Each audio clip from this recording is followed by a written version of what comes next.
Hello, my name is Teets Osa, and today I will be presenting the term paper. The topic I have chosen for my term paper is device identification using supervised learning and unsupervised learning for IoT and logistics.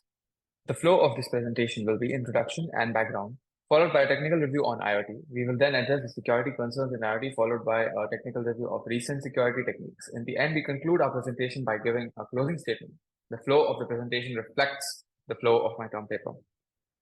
So the term IoT, which is the Internet of Things, implies a network of real-world objects, including machinery, automobiles, electronics, and other goods that are equipped with sensors, software, and network connectivity. The term logistics refers to a reliable movement of goods and products across cities, countries, and even continents. Logistics mainly comprises two parts in a supply chain: warehousing and transportation. Shown on the screen here are some functionalities provided by IoT. Functionalities like fleet management, theft protection, and worker safety in warehouses, etc., show us how important the role of IoT is in our everyday life. The IoT architecture is divided into three parts as shown. Physical devices include sensors, actuators, which can be connected to IoT gateway using Wi-Fi or USB or Bluetooth or Ethernet. The IoT gateway is an important bridge between the physical devices and the cloud. They receive the data from the physical devices, pre-process it, and send it over in a secure way to the IoT cloud. This figure shows what goes on inside the IoT gateway. The data from the physical devices is usually pre-processed. Pre-processing includes the data formatting, data filtering, data fusion, and data grouping with pre-analytics. This is followed by data aggregation, in which there is data compression and local storage of data. In the end, the data is securely sent over to the cloud. The fact that 98% of the IoT device communication in the world is unencrypted, and studies also show that there is currently around 14.76 billion IoT connected devices, which is twice the human population. Now, these facts spark the question of how secure these IoT devices are. IoT architecture has a lot of vulnerabilities, as shown in the figure.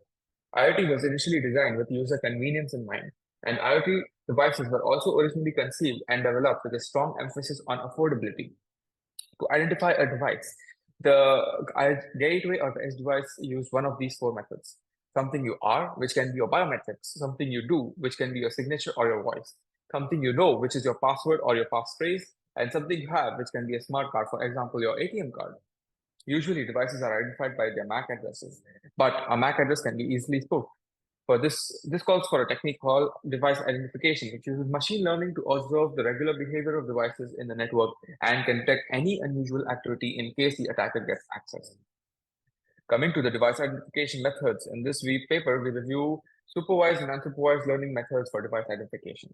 This study reviews an ensemble method for device identification in unsupervised machine learning. The image one here is the overview of a one-class classifier.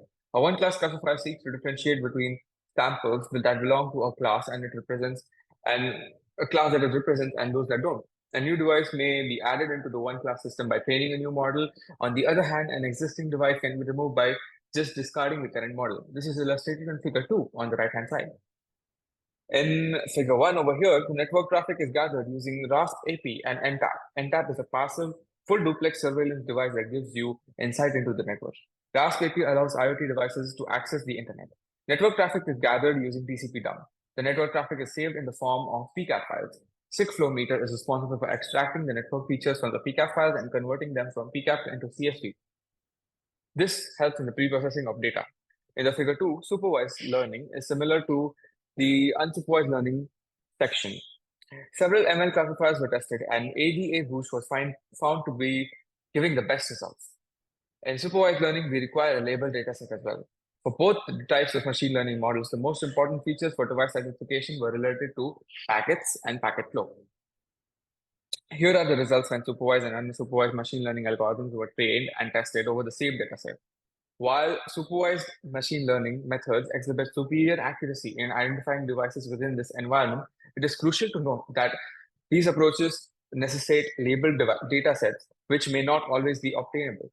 In situations where labeling is impractical, our results suggest that unsupervised methods remain a viable alternative for device identification. The resilience of device identification methods suggested above against the attackers is high. This is because the top features of device identification, according to either type of machine learning model, are related to packet flow. Hence, a potential attacker needs to have the capability to replicate the speed of a packet transmission in a standard connection.